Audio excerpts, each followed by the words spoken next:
क्या इजराइल ने हमास के सामने घुटने टेक दिए हैं? ऐसा इसलिए क्योंकि इजराइल के सबसे बड़े जनरल ने इस्तीफे की पेशकश की है। उन्होंने माना है कि हमास की तरफ से जो हमला हुआ था उन्हीं की गलतियों की वजह से था।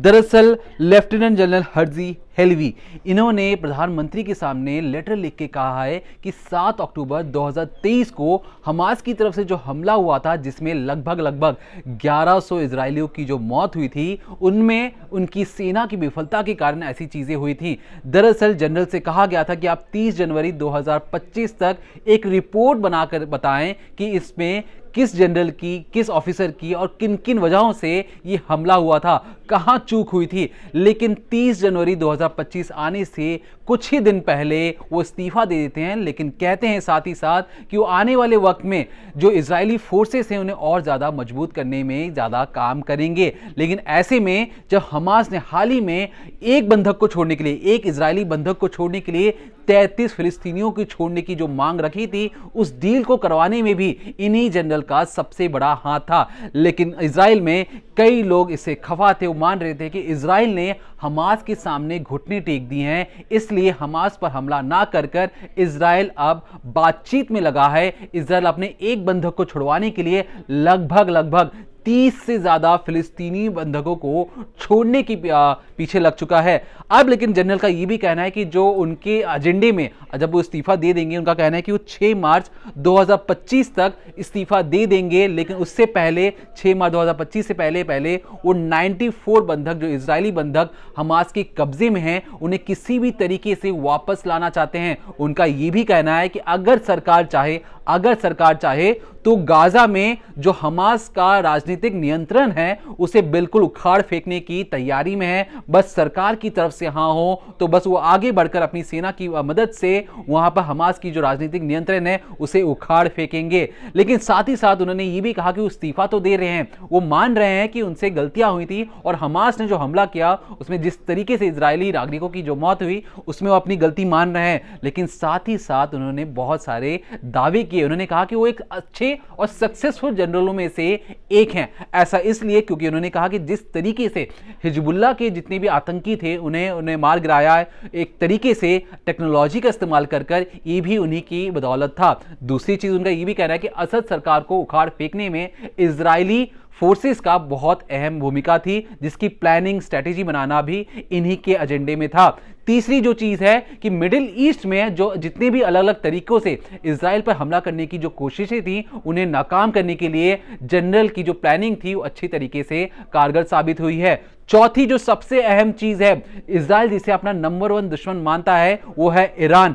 ईरान की नाक में दम करना, ईरान की सारी मिसाइल अटैक को फेल करना, ईरान की न्यूक्लियर साइट्स पर हमला करना, ईरान को रोक के रखना। जनरल ने ये सारी चीजें कही कि एक साथ वो कई फ्रंट्स में लड़ाई कर रहे थे। हमास से लड़ाई करना, हिजबुल्लाह से लड़ाई करना, ईरान की नाक में दम करना, ईरान को रोक के रखना और मिडिल ईस्ट में जितने भी जो प्लानिंग या जो दुश्मन थे उनको नाकाम करना। इन सब चीजों की प्लानिंग को साथ ही साथ कर रहे थे। लेकिन इसके बावजूद वो ये मानते हैं कि हमास ने जो 7 अक्टूबर 2023 को जो हमला किया उसमें सिर्फ और सिर्फ उन्हीं की सेना की गलती थी। उन्हीं की गलतियों की वजह से ये सारी चीजें हुई हैं। इसका मतलब साफ तौर पर है कि इजराइल की सबसे बड़े जनरल, सबसे बड़े योद्धा ने अपने घुटने टेक दिए हैं और माना है कि उन्हीं की गलतियों की वजह से ये सारी चीजें हुई थी। लेकिन फिलहाल के लिए जो बातचीत का जो दौर चला है, उस बातचीत के दौर में यह फैसला हुआ है कि जो इजरायली बंधकों को छोड़ने के लिए कम से कम 33 फिलिस्तीनियों को छोड़ा जाएगा। अब आप ये सोचेंगे कि इजराइल इतना ताकतवर है, इजराइल ने लगभग गाजा के 90% इलाकों में कब्जा कर लिया था। अब ऐसी कौन सी बात हो गई कि इजराइल को पीछे हटना पड़ रहा है? तो अगर आपको सिंपल शब्दों में हम समझाने की कोशिश करें तो दरअसल जब ट्रंप सरकार की बातचीत आई थी, ट्रंप ने यह साफ तौर पर कहा था कि देखिए, ट्रंप अपनी सेना या अमेरिका अपनी सेना दूसरों की लड़ाई में नहीं भेजेगा।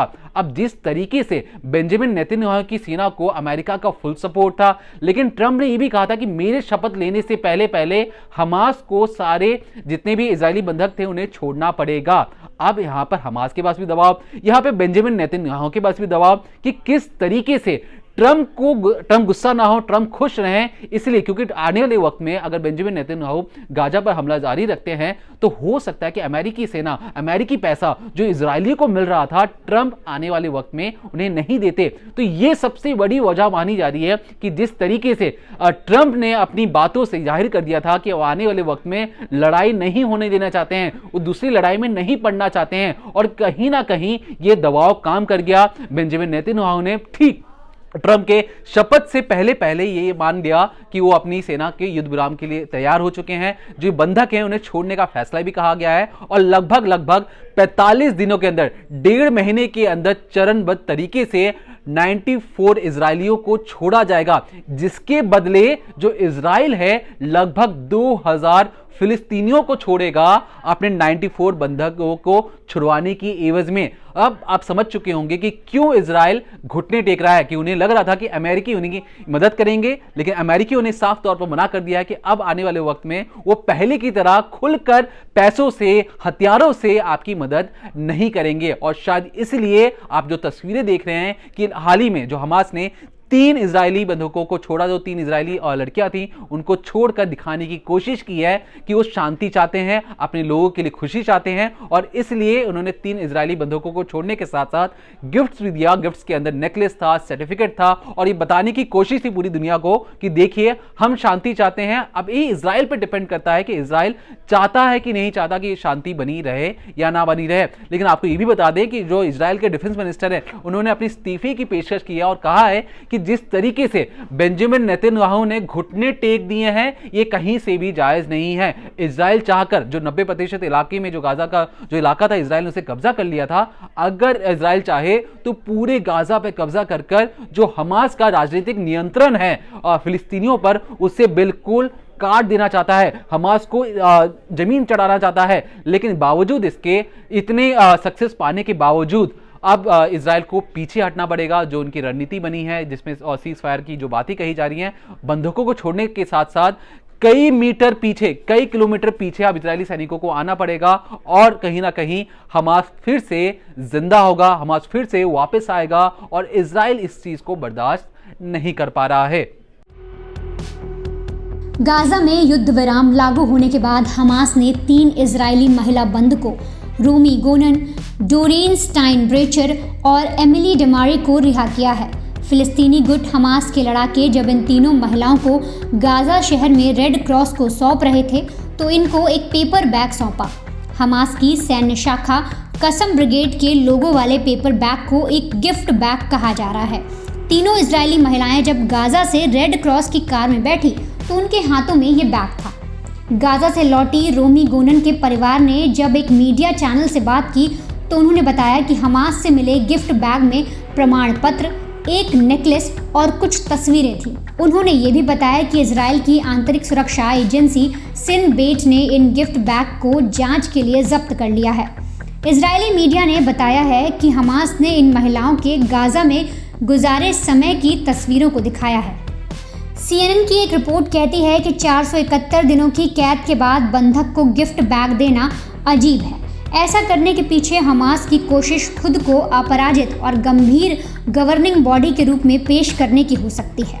हमास ने संदेश दिया है कि इजराइल के भीषण हमलों के बावजूद मजबूती से वो खड़ा रहा है। हमास ने अपने लोगों को भी ये बताया कि वो एक वैध शासी निकाय है। हमास लड़ाकों ने सड़कों पर निकलकर जीत का जश्न मनाते हुए इस तरह का संदेश दिया। एक्सपर्ट्स का कहना है कि हमास की ओर से इजरायली बंधकों को गिफ्ट बैग देना उनकी प्रचार रणनीति भी हो सकती है। हमास दिखाना चाहता है कि वो एक जिम्मेदार निकाय के तहत उसके अपने कानून हैं। इससे उसको फायदा भी हुआ है क्योंकि इस घटना ने इजराइल में युद्ध विराम पर बहस छेड़ दी है। इजरायलियों ने चिंता जताई है कि हमास फिर से मजबूत हो रहा है, वो हमलों से कमजोर नहीं हुआ। कई इजरायलियों को ये भी लग रहा है कि युद्ध विराम उनकी हार की तरह है।